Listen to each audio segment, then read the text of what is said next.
श्री कृष्ण कहते हैं, अब अर्जुन तू मुझे पूर्णता में जान। पहली बार भगवान स्वयं कहते हैं, अब मैं अपने रहस्य खोलूंगा। ये नहीं कि कोई ग्रंथ बताएगा, कोई ऋषि समझाएगा, कोई तर्क, कोई बुद्धि विवेचना करेगी। स्वयं ईश्वर बताएगा कि ईश्वर क्या है। यही अध्याय 7 की विशिष्टता है। यही इसे ज्ञान और विज्ञान का योग बनाता है। ज्ञान और विज्ञान का अर्थ। कृष्ण यहां 2 शब्द देते हैं। ज्ञान ईश्वर के स्वरूप का बोध, विज्ञान उस ईश्वर का प्रत्यक्ष अनुभव। ज्ञान बुद्धि से, विज्ञान अंतःकरण से। ज्ञान सुनकर, विज्ञान जीकर। कृष्ण कहते हैं, जब ये दोनों मिलेंगे तो कुछ जानना बाकी न रहेगा। ईश्वर की सर्वव्यापकता। अब कृष्ण बताते हैं कि ईश्वर कहां कहां है। मैं ही जल में रस हूं, सूर्य चंद्रमा में प्रकाश हूं, वेदों में ओम हूं, आकाश में शब्द हूं और मनुष्यों में पुरुषार्थ हूं। ये वाक्य केवल काव्य नहीं, दर्शन का चरम है। भगवान केवल मंदिर में नहीं, वे पदार्थों के गुणों में हैं, शक्ति में हैं, जीवन में हैं, स्वभाव में हैं, चेतना में हैं। ये अध्याय कहता है, ईश्वर बाहर मत ढूंढो, वो अनुभव में है। प्रकृति के 8 तत्व। फिर कृष्ण अपनी प्रकृति के रहस्य खोलते हैं। वे कहते हैं, मेरी प्रकृति 2 प्रकार की है। एक अपरा प्रकृति, भौतिक तत्व, जिसमें शामिल हैं पृथ्वी, जल, अग्नि, वायु, आकाश, मन, बुद्धि, अहंकार।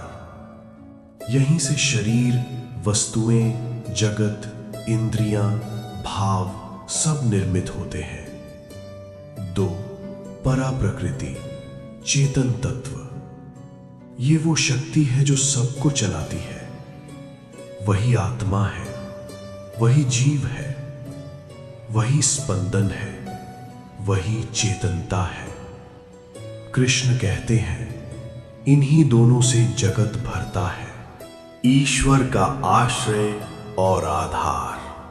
अब एक अत्यंत ऊंचा सत्य आता है। मैं इस संपूर्ण जगत को धारण करता हूं, पर वो मुझे धारण नहीं कर सकता। यहां अद्वैत का संकेत है। जगत ईश्वर में है, पर ईश्वर जगत में सीमित नहीं। जानने वाले बहुत कम हैं। कृष्ण कहते हैं, हजारों में एक प्रयास करता है और उनमें भी शायद कोई मुझे जानता है। यह अध्याय कहीं भी भीड़ को नहीं बुलाता, ये खोजियों का मार्ग है। माया का रहस्य। फिर कृष्ण माया का रहस्य बताते हैं। माया त्रिगुणात्मक है, सत्व रज तम से बुनी हुई। यही माया संसार बनाती है, राग द्वेष बनाती है, इच्छा बनाती है, अभिमान बनाती है। और कृष्ण कहते हैं, ये माया मेरी है, कठिन है, पर जो मेरे शरण आता है वो पार हो जाता है। यही माया बंधन है, यही मुक्ति की चाबी भी। 4 प्रकार के भक्त। अब अध्याय मानवीय होता है।